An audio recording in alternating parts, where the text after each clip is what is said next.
The Sword of Ages on. The distant world of Thalaris stood a monument that had defied time itself, a weapon so ancient and mysterious that it had become the center of countless legends among the stars.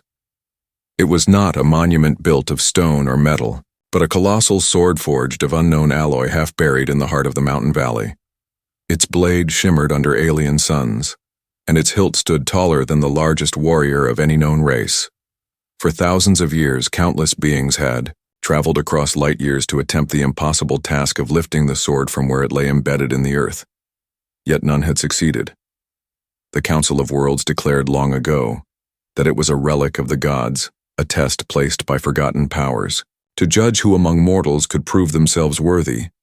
Entire races had made pilgrimages to it. Kings had died, grasping its hilt.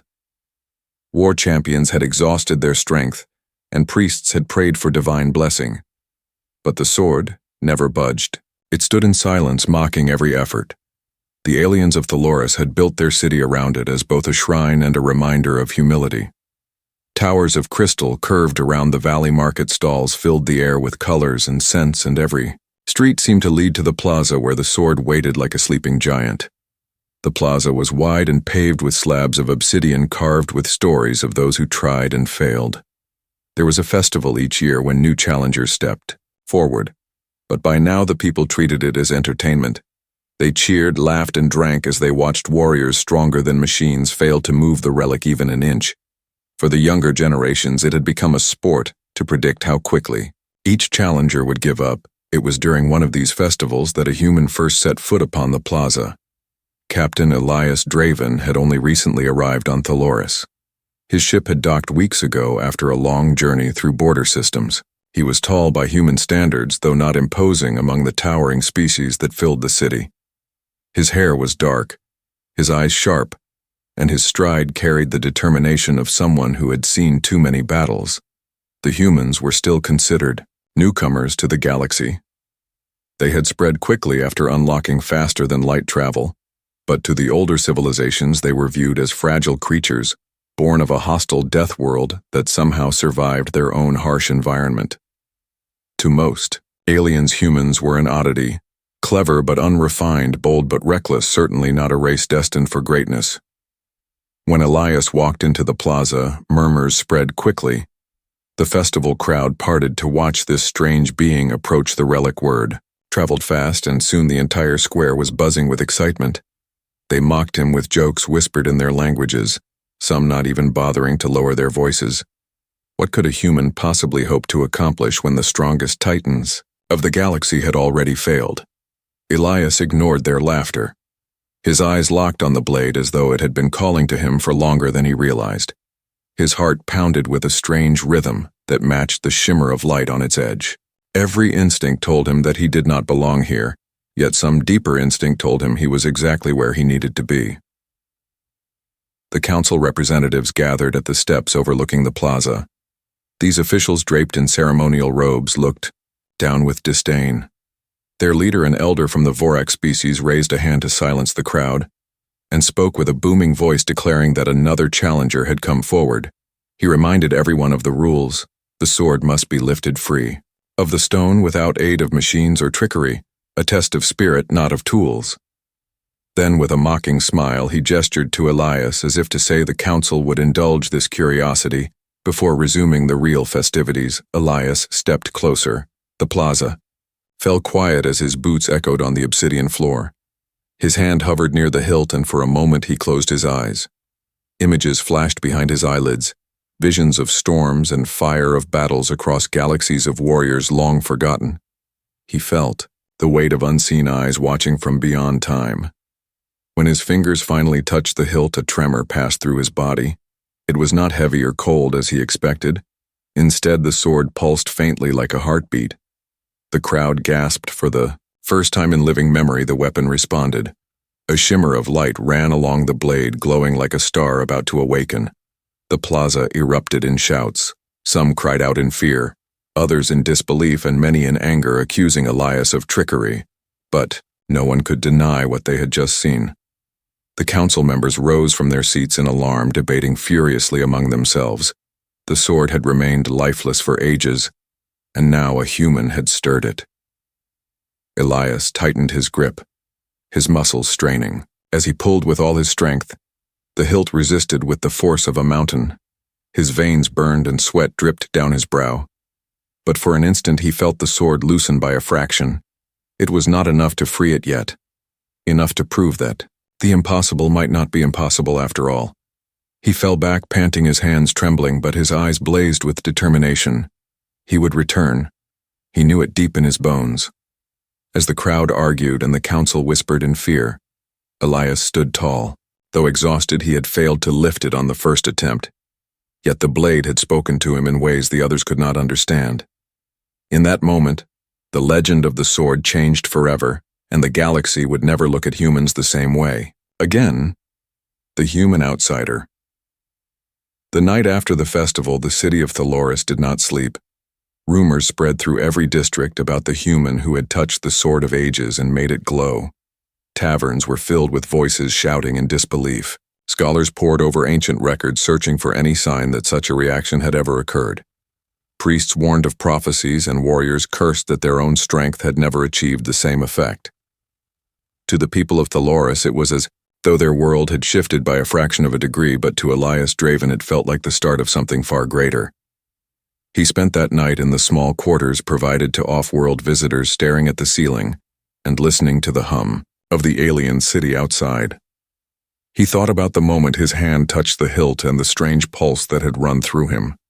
He remembered the weight of visions, not his own storms of fire and legions of warriors from a time before humanity was even born. It was not only the physical resistance of the sword that had tested him, but also the flood of memories carried in its steel.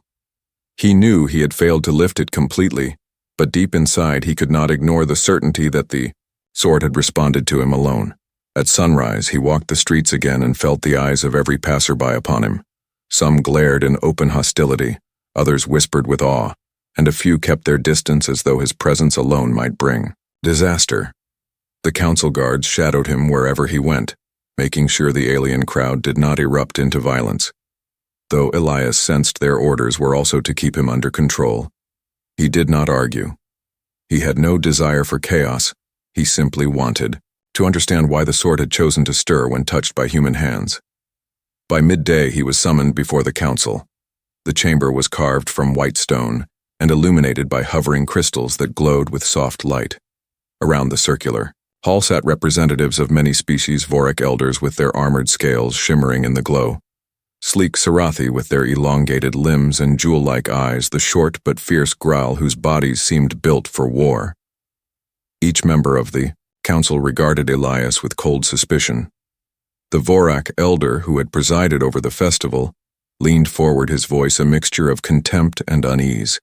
He demanded to know how Elias had managed to awaken the relic, what trick he had used, what hidden device he had carried. Elias met the elder's gaze and answered simply that he had used nothing but his own hands and his will. The council did not believe him. Some accused humans of engineering the moment to deceive the galaxy.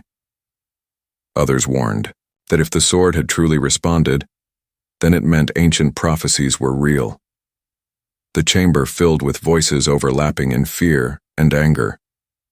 Elias stood silent, listening until the noise became unbearable, and finally he raised his voice. He told them that humans were not gods nor devils, but survivors of a world where nature itself tried to kill them every day. He told them that his people learned to endure pain, hunger, and storms, not because they were chosen, but because they had no choice. He did not know why the sword had glowed, yet he believed it had recognized something in the human spirit, something born of struggle and defiance. His words silenced the hall for a moment, and in that silence, some of the council members exchanged uneasy glances. When Elias left the chamber, the crowd outside pressed closer than before. They shouted questions and hurled insults, yet among the angry faces there were also eyes filled with wonder. Children pointed at him as though he were a hero from a story, while merchants whispered that perhaps this human would finally lift the blade. In the shadows of the plaza, a young Sarathi scribe approached him. Her name was Leora, her voice quiet yet urgent. She told him that the legends spoke of a wanderer not born of the elder races who would awaken the weapon of the ancients. She said the glow of the sword matched the words carved on tablets locked away deep in the archives. Elias listened, and though he wanted to dismiss her words, he could not erase the feeling that destiny was pulling him along a path he did not choose. That evening he returned to the inn where he stayed, but he was not left in peace. A group of alien warriors confronted him, their voices thick. With resentment, they warned him to leave Thaloris before he brought doom upon them. They said the sword was not meant for humans, that the council would not allow it. Elias stood firm, and though he carried no weapon, his eyes held the steel of a soldier who had seen death before. He told them he would not leave until he had tried again. If the sword rejected him completely, he would accept it, but he would not run from the chance to prove himself. The warriors sneered. Yet something in his calm tone unsettled them, and they backed away. As the alien city's twin moons rose above the towers, Elias found himself standing once again at the edge of the plaza. The sword loomed in the distance, glowing faintly under the moonlight. The obsidian slabs reflected its shimmer, and the carvings of long-dead challengers seemed to watch him. Elias clenched his fists and felt the old ache of battles past when every decision meant survival for his comrades. He knew this was more than a relic. It was a test set not only for him but for all of humanity. A chance to show that their kind was not weak, not reckless, but worthy of standing among the stars. He whispered a promise to himself that he would return to the hilt. Not tomorrow. Not in a week, but soon. And when he did, he would not simply try to lift the sword, he would claim it, because deep inside he already felt it calling his name, and the galaxy itself would have to listen. Whispers of power. The plaza of Thaloris was never empty. After the night Elias first touched the sword, crowds gathered day and night to stare at the relic as if expecting it to glow again, simply because the memory of it still burned in their eyes. Merchants who once sold trinkets of false power now sold charms shaped like a human hand grasping a blade, while storytellers exaggerated the scene until every retelling made Elias stronger and the glow brighter. In only a few days, the human who had once been dismissed as weak and unworthy became the center of a storm spreading across the planet and through the wider sectors of the galaxy. Elias himself did not seek fame.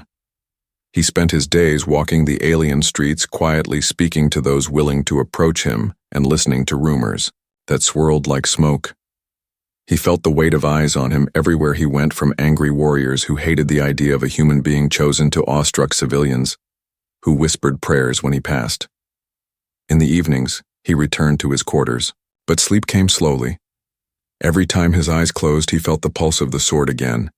He saw fragments of visions in his dreams, landscapes torn apart by fire skies filled with warships, beasts of shadow clashing against figures holding blades of light. He woke drenched in sweat, his hands trembling as though he had been fighting battles that ended before his species ever walked the earth. One night he could not resist the pull any longer. He left his quarters and walked alone to the plaza. The guards posted at the edges of the square recognized him but made no attempt to stop him. Perhaps curiosity or fear compelled them to allow him passage. The moonlight bathed the sword in silver glow, and the carvings on the obsidian floor shimmered. Faintly, as if alive, Elias stepped forward slowly, each footfall echoing like thunder in his chest. The hilt loomed above him, massive and unyielding, yet familiar. He placed his hand upon it again, and the pulse returned stronger than before. This time, he did not pull. He simply held it and let the energy flow into him. The heartbeat of the blade synchronized with his own, and for a moment he felt as though his blood had turned to fire. He closed his eyes and the visions sharpened. He saw an ancient battlefield where countless races fought together, not as enemies but as one. Their banners burned, their weapons shattered, but they stood united against a darkness that consumed stars. He saw the wielder of the sword, a figure faceless and vast, raising the weapon high to strike down an enemy so monstrous that even its shadow blotted out suns. Elias gasped as the vision ended, and he staggered back, clutching his chest. The glow faded, yet faint sparks still lingered along the blade. The guards rushed forward, demanding to know what he had done, but Elias shook his head, unable to explain fully. He knew now that the sword was not only a test of strength, but a vessel of memory, It carried the echoes of those who wielded it in forgotten ages, and it sought someone who could bear not just its weight but also its history. The realization frightened him, yet it also steeled his resolve. Humanity had always carried scars of survival through endless wars and harsh worlds. Perhaps that was why. The blade stirred word of this second glow spread even faster than the first. Within hours, messengers carried the news to distant systems, and the council chamber rang with arguments.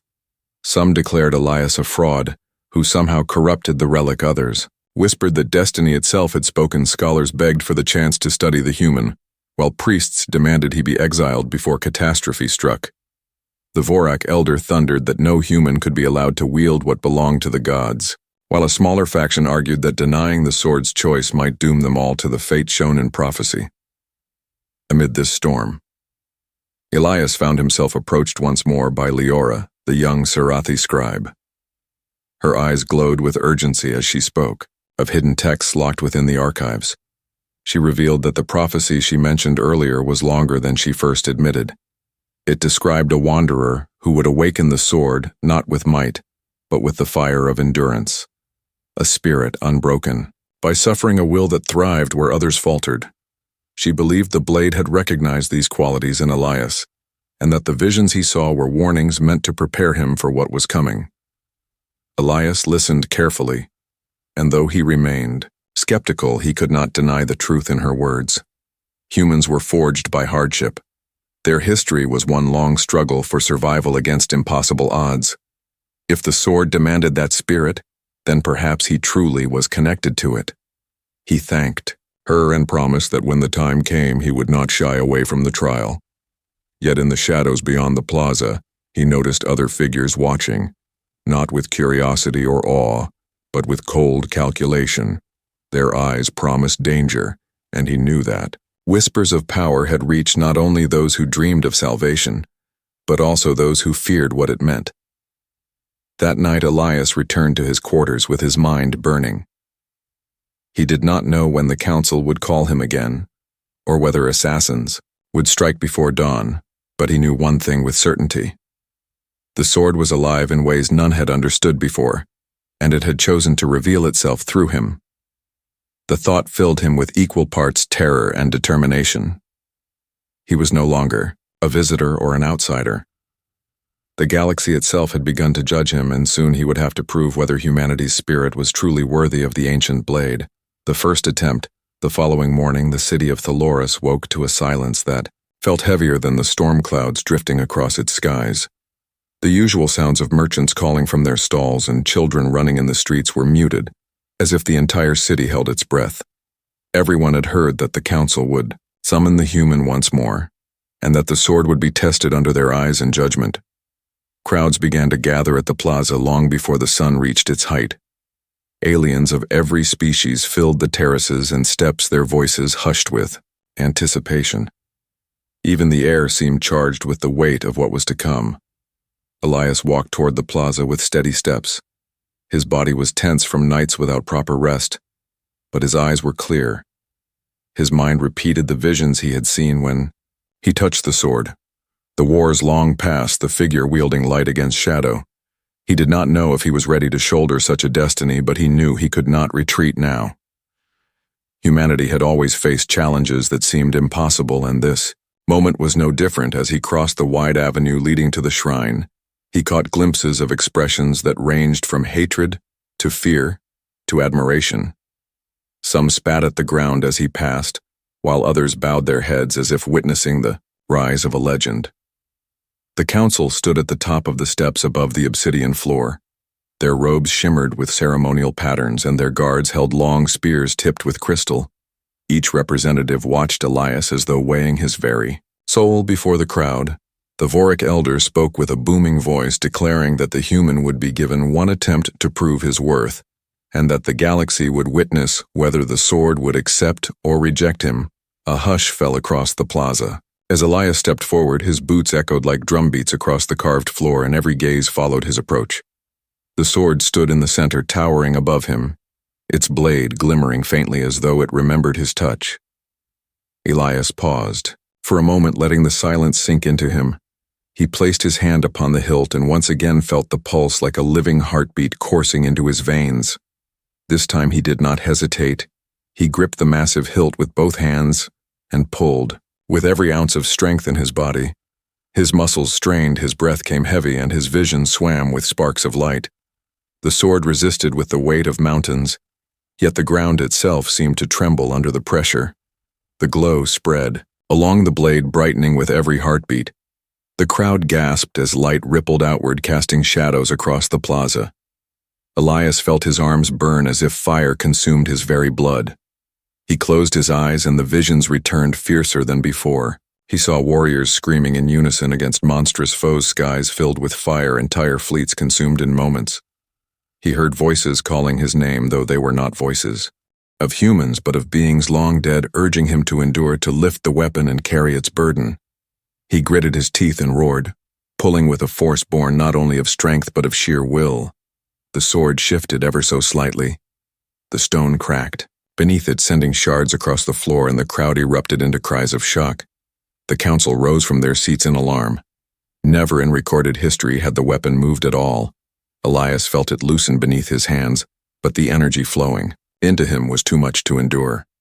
His vision blurred, his body shook violently, and he collapsed to his knees, releasing the hilt. The glow flickered, and then dimmed, though faint sparks lingered like embers refusing to die. The crowd surged with noise, some cheering wildly, others screaming accusations of trickery and sorcery. Elias knelt on the cold floor, gasping for air, his chest heaving and sweat streaming down his face. Yet his eyes burned with determination. He had not lifted it free, but he had moved it. He had proven that the impossible could be challenged, and that alone shattered centuries of certainty. The guards rushed toward him, unsure whether to protect him or restrain him. But the people pressed forward, desperate to glimpse the human who had nearly succeeded. The plaza became a storm of chaos, voices colliding in anger, fear, and awe. The Voric elder slammed his staff against the stone, calling for silence. His voice thundered that this was a dangerous omen, that no human should be allowed to wield such power. He accused Elias of endangering the galaxy by awakening forces none could control. Yet even as he spoke, many in the crowd were no longer listening. Their eyes were fixed on Elias, who struggled to rise to his feet. With trembling arms he did not speak, but the fire in his gaze said everything. His spirit had not broken, and he would return again. That night, as the city shook with argument and debate, Elias lay in his quarters, staring at his blistered hands. The pain was sharp, but he welcomed it, for it reminded him of the truth. The sword had responded not with indifference, but with recognition. It demanded more than strength, more than willpower. It demanded a soul willing to bear its history. He remembered the ancient voices, the desperate unity of warriors across the stars. He realized then that the blade was not simply waiting for a master. It was waiting for someone to carry its burden, to face the same darkness it once fought. And that burden had chosen him, whether he was ready or not. As the twin moons rose over Thaloris, Elias stood once more at his window, gazing toward the distant glow of the sword. He knew that conspiracies would gather, that enemies would seek to stop him, but he also knew his path was set. He would not run, he would not surrender. For the first time in millennia, the sword had moved, and humanity had proven it was not powerless. The whispers of destiny had become a roar, and Elias was determined to answer it, the alien conspiracy. The city of Thaloris had never been so divided since the founding of the council. Entire districts sang songs about the human who had forced the sword to move, while others burned effigies of his likeness and shouted that he had cursed their world. In the great plazas, murals began to appear overnight. Some painted Elias with the sword raised high in triumph, while others showed him bringing ruin and fire. From every corner of the city, the people argued and fought, and the council chamber shook with voices louder than thunder. Some demanded Elias be expelled before his presence unleashed calamity, while others insisted he was the chosen one of prophecy and must be protected. Elias knew none of this eased the tension that grew around him. He tried to walk openly through the streets to prove he was not afraid, but even his calm stride could not mask the weight pressing down upon him. He could feel the hate in the stares of alien warriors and the hope in the whispers of alien children. It was not the sword alone that frightened them, but the idea that destiny had chosen humanity, a race they had dismissed as reckless newcomers. His every step became another reminder that the balance of power in the galaxy could shift in the dim halls of the Vorak Citadel, far from the eyes of the common people. The elder who had spoken so fiercely against Elias gathered a circle of trusted allies. Their faces were grim, lit by the glow of a crystal brazier. The elder's voice carried no hesitation. He told them that if the humans succeeded, the ancient prophecies would return to life and the council would lose its authority. Entire empires would bend their knees to the wielder of the sword, and the Vorak feared no one more than a race that had proven again and again it could not be broken. They agreed in low voices that the human must never touch the hilt again, not while he still drew breath. Thus the conspiracy was born. In the alleys beneath the city, shadows moved, carrying blades and poisons. Whispers of payment passing from hand to hand. Mercenaries who asked no questions were hired by cloaked figures. Their mission was clear. Elias Draven must fall before he could become more than a man. He must die quietly and without ceremony, his death blamed on accident or misfortune, so that hope itself would wither. Unaware of the plotting, Elias continued to seek understanding. He spent his days with Leora, who guided him through the old texts hidden. In the archives they studied the inscriptions that spoke of a weapon, forged not as a prize but as a responsibility, carved with warnings that only those who bore the will of countless generations could hold it. Elias listened carefully and realized the sword did not promise glory. It promised sacrifice. It demanded that its wielder endure not for himself but for all who lived. His heart grew heavier. Yet his resolve deepened on the third night after his attempt. Elias sat in the quiet courtyard of his inn, staring at the alien stars above. He felt the pull of the sword even from across the city, but he also felt the unease in the air. His soldier's instincts whispered that he was being watched. The sound of footsteps behind him confirmed his suspicion. Before he could rise, 3 figures cloaked in black lunged from the shadows. Blades gleamed in the starlight, aimed at his chest. Elias moved with the reflexes honed in battles long before he reached the stars. He twisted aside, and the first blade cut only the fabric of his sleeve. He grabbed a nearby chair and swung it hard, sending the second attacker sprawling. The third pressed forward with a hiss of alien language, and Elias caught the strike with his arm, the blade cutting, deep but not enough to stop him. He drove his fist into the assassin's chest and sent him staggering back.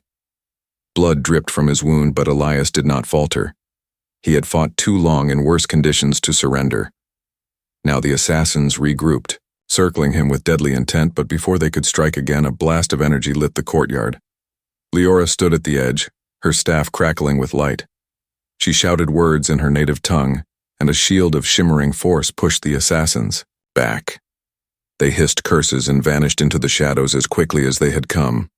Elias staggered but remained standing, his chest rising and falling with stubborn rhythm. Leora rushed to him, her eyes wide with fear. She begged him to flee the city, for his life. But Elias shook his head. He told her that running now would prove the conspirators right, and that he would not abandon the sword to silence. Together they tended his wound and spoke in hushed voices. Elias confessed that he had felt the danger growing and that every step closer to the sword seemed to summon enemies. He realized then that the council itself might be behind the attempt, for no one else had the resources to reach him in such a guarded city. Leora agreed, her voice trembling as she warned that the council would not stop until he was broken. Yet she also told him that if the sword had truly chosen him, no force in the galaxy could prevent its awakening. That night Elias lay awake, listening for more footsteps. In the dark, but none came. He stared at the ceiling and thought of humanity, of the billions of lives scattered across fragile colonies still struggling to survive. If the sword was meant for him, it was not for his glory, but for theirs. It was a burden heavier than any blade could be, and it was a burden he would not allow to be stolen by fear. The wound on his arm throbbed with pain, but each pulse reminded him that he still lived, and as long as he lived, he would rise again, in the Citadel. The conspirators cursed the failure of their assassins, but swore the human would not see another sunrise. In the streets, rumors of the attack spread, though no one could say who had ordered it. Some claimed dark gods had struck back at the human, while others whispered that the council feared him too much. The people grew restless, divided between belief and doubt. Yet at the heart of it all, Elias remained unbroken, and the sword still called to him, waiting for the day when he would place his hands upon the hilt once more, the final trial. The days that followed the failed assassination attempt only deepened the storm swirling around Elias and the Sword of Ages. The city of Thalorus became a place of constant argument and restless energy, with every tavern, every market, and every council hall echoing with the same question. Would the human return to the sword, or would fear silence him? The conspirators in the citadel whispered among themselves, preparing another strike, but hesitation grew even within their ranks, for they had seen the human survive blades and poisons, and they feared that killing him outright might ignite rebellion among those who now believed him chosen. The council tried to control the narrative, declaring that the sword had only glowed because of chance or trickery, but the people had seen too much and truth could no longer be buried. Elias, meanwhile, remained in the quiet company of Leora. She tended to his wound with careful hands and urged him to rest, but his mind allowed no peace. He spoke little, choosing instead to meditate on the visions that haunted his dreams. Each time he closed his eyes, he saw flashes of the ancient war, the endless darkness that devoured stars, and the faceless figure wielding the sword against it. The weight of that burden pressed down on him more heavily than the stone that imprisoned the blade. He knew that he would have to face it again, not for glory, not for recognition, but because to turn away now would mean betraying the call of something greater than himself. The summons came at last. The council could not silence the people, nor could they deny the evidence of their own eyes, so they declared that the human would be granted one final attempt in the presence of the galaxy itself. Ships from distant systems filled the skies above Thalorus as dignitaries, warlords, priests, and merchants arrived to witness the moment. Entire fleets hung in orbit, broadcasting every detail to the farthest colonies. It was no longer a test for one man, it was a test for humanity. On the morning of the trial, Elias stood before a mirror, fastening the straps of his simple armor, a relic of his military days on Earth. His reflection showed exhaustion, but also a fire in his eyes that no wound could dim. Leora entered the chamber, her expression torn between fear and pride. She handed him a strip of cloth marked with Sarathi runes for protection, and whispered that no matter the outcome, he had already changed the galaxy. Elias placed the cloth around his wrist and promised her he would not falter. The plaza had transformed into a coliseum. Thousands crowded every terrace, their eyes fixed on the obsidian floor. Soldiers lined the perimeters, their weapons ready. Not only to keep order, but to prevent interference, for the council feared more than one faction might attempt to disrupt the trial. The Sword of Ages shimmered in the center, its surface alive with faint light as though it anticipated what was to come. The Vorak elder raised his staff and declared that the moment of judgment had arrived, and that the human would either lift the weapon or be forever cast aside as a fraud. Elias stepped forward, his heart pounding, yet his steps unshaken. He placed his hands upon the hilt, and immediately the pulse surged through him stronger than ever before. It felt like holding the heartbeat of a star. His muscles burned, his veins lit with fire. But he did not hesitate. This time he did not fight the visions. He embraced them, letting them consume him. The battlefield of the ancients unfolded around him, the screams of countless warriors echoing in his ears. He felt their pain, their hope, their determination, and realized they were not ghosts but memories carried within the sword itself. They had passed their will into the blade so that one day another could take it up and continue the fight. He pulled with all his strength. The stone beneath cracked again, sending tremors through the plaza. The glow intensified until the entire blade burned like molten light. The crowd gasped as the air filled with the scent of ozone and the sound of humming energy. Elias roared, not from pain, but from defiance. The cry of a man refusing to surrender no matter the odds. His arms trembled, his back ached, and blood trickled from his palms, but the sword shifted higher than before, lifting a handspan free of the stone. The ground shook as if the planet itself recognized the awakening. The council shouted in alarm, some ordering guards to intervene, but the guards themselves faltered, torn between duty and awe. Elias felt his body breaking, yet within the fire of agony burned a deeper flame, the human spirit forged by generations of survival. He thought of Earth scarred by storms and wars, yet still alive. He thought of the colonies fragile but enduring. He thought of every man, woman, and child who carried humanity's stubborn will to keep fighting against despair. He poured all of it into his grip, and the sword rose further, light bursting outward to blind the sky. The conspirators watching from the citadel fell to their knees in fear, for they knew then that no blade, no poison, no plot could deny what had been chosen. The sword belonged not to them, not to the council, not to any single species. It belonged to the one who could endure, and that one was Elias Draven. He staggered but did not release the hilt. He held the weapon high enough that the crowd erupted into a frenzy, some weeping, others chanting his name. At last his body gave out. He fell to one knee, the sword still in his hands, glowing brighter than the twin suns above. It had not yet been fully freed, but it no longer belonged to the stone. It belonged to him. The energy within it pulsed with recognition, binding itself to the human who had proven worthy. The council was powerless to deny it, and the galaxy bore witness to a new truth. Humanity was no longer a race of reckless wanderers. They were heirs to the will of the ancients. As the glow faded and the tremor stilled, Elias collapsed against the hilt, breathing heavily. His vision swam, but he smiled, for he knew the final trial had only just begun.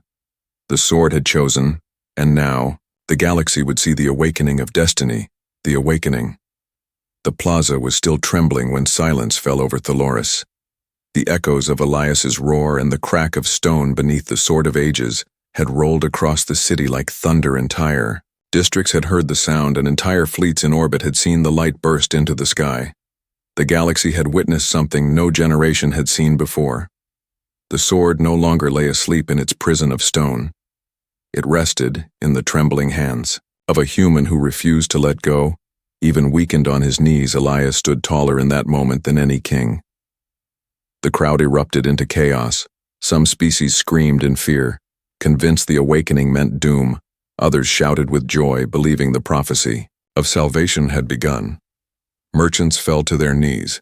Priests sang prayers, and soldiers lowered their weapons, unable to raise them against the sight of history unfolding. The council tried to shout for order, their voices echoing from the terraces, but none listened. Their power was drowned by the will of the people and the undeniable glow of the blade. Elias's arms shook as he tried to rise. The sword weighed more than any burden he had carried, yet it pulsed with a rhythm that steadied him. It was not only metal and energy, it was memory and purpose. He could feel the strength of the warriors who had wielded it in ages past pouring into him, not to replace his will but to fortify it. He staggered to his feet, lifting the sword high so the crowd could see, and the light that followed blinded every eye in the plaza. The visions returned sharper and clearer than ever before. This time Elias did not see only destruction. He saw unity. He saw alien races standing shoulder to shoulder against horrors born of the void. He saw banners of 1,000 worlds raised together in defiance. He saw that the sword was never meant to serve one race alone, but to unite all who were willing to fight for survival. He understood then why it had chosen him. Humans were not the strongest nor the oldest, but they carried within them the stubbornness to endure against impossible odds, and that spirit was what the galaxy needed. As the light faded, Elias lowered the blade and planted it into the ground before him. Sparks scattered, and the hum of its energy reverberated across the plaza. His voice, though hoarse, carried with clarity across the silence. He declared that the sword was no longer a relic to be worshipped, or a prize to be fought over. It was a weapon of responsibility meant for those willing to sacrifice everything to protect life across the stars. He told them he had not lifted it for himself, but for every world that had ever faced the shadow of extinction. The words rippled through the crowd like fire through dry grass. Some wept openly, others bowed their heads in reverence. Many who once mocked him now looked upon him with respect, even fear. The council, however, remained unmoved. The Vorik elder stepped forward, his voice trembling with fury. He declared that the human had broken sacred law, that the awakening was a curse, not a blessing, and that Elias must be seized immediately. Guards hesitated, torn between the orders of their leaders and the awe of what they had seen. Before the elder could finish his decree, a sound like thunder cracked overhead. A ship of unknown design descended from orbit, dark and jagged with symbols that none in the plaza recognized. The conspirators gasped, for they realized the awakening had not only reached the ears of the people but also those who had slumbered in the void. The ship unleashed a booming voice across the city, demanding the sword for itself. Elias gripped the hilt tighter, his body still aching but his spirit unbroken. He knew then that the visions were not only memories of the past, they were warnings of what was coming. The plaza shook as the vessel hovered above, casting a shadow over the towers of Thaloris. Panic spread through the crowd as many fled while others froze in terror. The council scattered in fear, their authority shattered. Elias stood alone at the center, his figure illuminated by the pulsing glow of the sword. He lifted it once more, the blade singing with energy that cut through the roar of engines. He shouted for the people not to flee but to stand with him, that the sword was not his alone but theirs to defend together, against all doubt, against all fear. The cry of a human filled the air, for the first time in centuries. The people of Thaloris and the visitors from 100 worlds listened not to the council but to a single voice. They rallied together, their weapons raised, their courage restored by the light of the sword. Ships above powered up their defenses, and warriors who had never fought side by side before prepared for battle. Humanity had sparked something no empire, no elder race had achieved in ages, unity born not of dominance, but of shared will to survive. As the shadow ship loomed closer, Elias tightened his grip. The blade pulsed with power brighter than ever, and he felt the fire of countless generations burning through him. The awakening was complete. He was no longer just Captain Elias Draven of Earth. He was the bearer of the Sword of Ages, and the galaxy would never again look at humanity with scorn. The storm had only begun, but for the first time the galaxy knew that hope had a name, and that name carried the spirit of mankind. The blade's legacy. The shadow ship above Thaloris cast its darkness across the city, yet in the heart of the plaza, the light of the sword burned. Brighter than any sun, Elias stood tall, though his body carried wounds and exhaustion. His hands trembling around the hilt, but his spirit unyielding. The people watched him with wide eyes, torn between terror of the approaching vessel and awe for the human who dared defy it. The council shouted frantic commands, but their voices were nothing against the weight of destiny that now filled the square. The vessel's engines roared as beams of fire lit the sky, threatening to reduce the city to ash. The crowd cried out. But before despair could consume them, Elias raised the sword high and a shield of blinding energy spread across the plaza. The alien fire struck it and shattered, harmlessly, sparks raining down like dying stars. The people gasped as the impossible unfolded before them, a single human, standing against a warship and holding it at bay with a blade that carried the will of the ancients. The message was clear. The weapon had not only chosen him, it had chosen humanity. Warriors from every race found courage in that moment. They surged forward to join him, their weapons raised not against each other but against the threat that loomed above. Ships in orbit broke formation, and for the first time, fleets of once divided species aligned their weapons in unison. The shadow vessel roared again and launched a second assault, but the combined fire of the united fleet tore through its hull and sent it crashing into the far mountains. The ground shook with the force of its fall, and silence followed. But this silence was no longer filled with fear. It was filled with belief. Elias lowered the sword slowly, its glow dimming into a steady hum.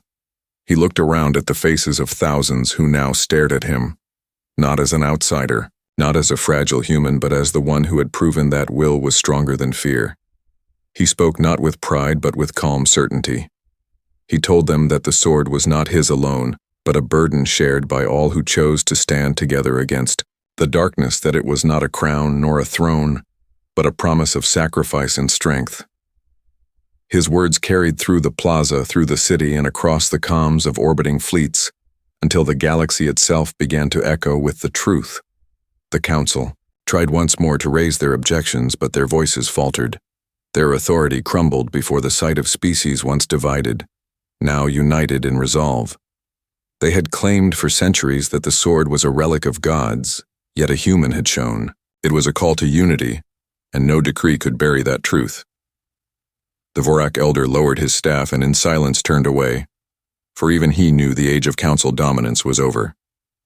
That night, under the twin moons, Elias stood alone before the sword, planted in the stone once more, but glowing faintly as though resting until needed. He placed his hand on the hilt and whispered a vow that he would wield it, not for conquest, not for glory, but for the survival of all who called the galaxy home. He thought of Earth scarred yet enduring, and he thought of the colony still struggling on distant worlds. He knew his burden would never end, but neither would his resolve. Humanity had carried fire through darkness before, and now that fire would light the stars. Leora approached quietly, her eyes reflecting both sorrow and pride. She told him that legends were never meant to be comfortable but necessary, and that he had become one whether he wished it or not. Elias smiled faintly, though his heart felt the weight of the path ahead. He told her he was only a soldier who refused to break, and that the true strength came not from him alone, but from every voice that had chosen to stand together. As dawn broke across the Loris, the city that once mocked him now knelt in respect. The fleets that once ignored humanity now hailed it as an equal. The sword rested, but the galaxy knew it had awakened, and with it so had a new age of unity forged by the hand of a human warrior who proved that no weight was too great when carried with will and spirit.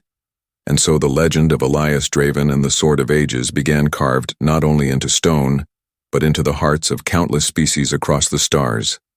His name would be remembered not as the conqueror of a relic, but as the one who taught a galaxy that endurance itself could change destiny. The end.